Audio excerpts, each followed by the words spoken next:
Genesis 26. Now there was a famine in the land, besides the former famine that was in the days of Abraham. And Isaac went to Gerar, to Abimelech, king of the Philistines. And the Lord appeared to him and said, Do not go down to Egypt. Dwell in the land of which I shall tell you. Sojourn in this land, and I will be with you and will bless you. For to you and to your offspring I will give all these lands, and I will establish the oath that I swore to Abraham your father. I will multiply your offspring as the stars of heaven, and will give to your offspring all these lands. And in your offspring all the nations of the earth shall be blessed, because Abraham obeyed my voice and kept my charge, my commandments, my statutes, and my laws. So Isaac settled in Gerar. When the men of the place asked him about his wife, he said, She's my sister. For he feared to say, my wife, thinking, Lest the men of the place should kill me because of Rebekah. Because she was attractive in appearance. When he had been there a long time, Abimelech, king of the Philistines, looked out of a window and saw Isaac laughing with Rebekah, his wife. So Abimelech called Isaac and said, Behold, she is your wife. How then could you say, She is my sister? Isaac said to him, Because I thought, lest I die because of her. Abimelech said, What is this you have done to us? One of the people might easily have lain with your wife, and you would have brought guilt upon us.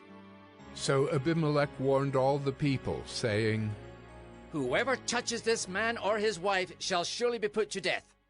And Isaac sowed in that land, and reaped in the same year 100-fold. The Lord blessed him, and the man became rich, and gained more and more until he became very wealthy. He had possessions of flocks and herds, and many servants, so that the Philistines envied him. Now the Philistines had stopped and filled with earth all the wells that his father's servants had dug in the days of Abraham his father. And Abimelech said to Isaac, Go away from us, for you are much mightier than we. So Isaac departed from there and encamped in the valley of Gerar and settled there.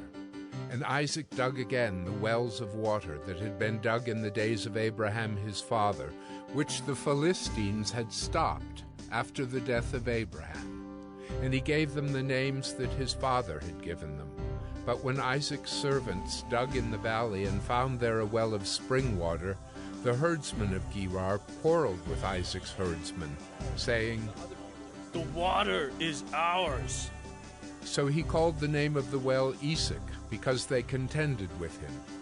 Then they dug another well, and they quarreled over that also. So he called its name Sitnah. And he moved from there and dug another well, and they did not quarrel over it. So he called its name Rehoboth, saying, For now the Lord has made room for us, and we shall be fruitful in the land.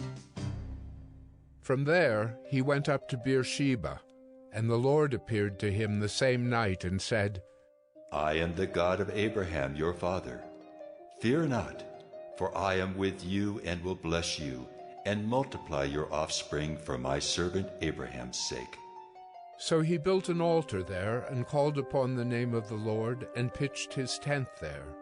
And there Isaac's servants dug a well.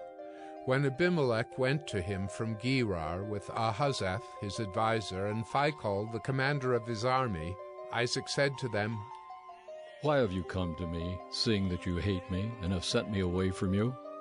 They said, We see plainly that the Lord has been with you. So we said, Let there be a sworn pact between us, between you and us, and let us make a covenant with you, that you will do us no harm, just as we have not touched you and have done to you nothing but good, and have sent you away in peace. You are now the blessed of the Lord. So he made them a feast, and they ate and drank. In the morning they rose early and exchanged oaths. And Isaac sent them on their way, and they departed from him in peace. That same day Isaac's servants came and told him about the well that they had dug, and said to him, We have found water. He called it Sheba. Therefore the name of the city is Beersheba to this day.